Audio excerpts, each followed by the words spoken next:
Assalamu alaikum qadırlı mekendештер. Sizler менен күн сайын bir ayat же bir hadis толкур. Бүгүн пайгамбарыбыз кимдерге бейишке кирүүсүнө кепилдик берген деген темада hadis айтат. Угабыз. Сахл ибн Саад радияллаху анху риваят кылган hadisте Аллахтын элчиси саллаллаху алейхи ва саллям айтты: "Мен язман лима байна лахьяйхи ва ма байна риджлайхи."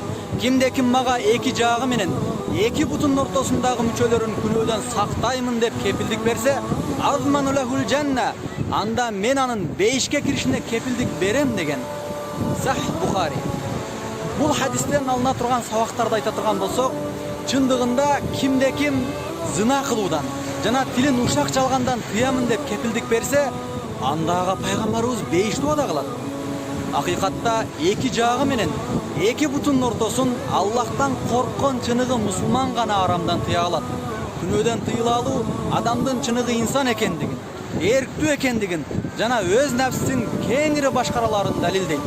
Келиңиздер, күнөөлөрдөн тыйылып, Аллах даярдаган бейишке кирүүгө толук мүмкүнчүлүк алайлы.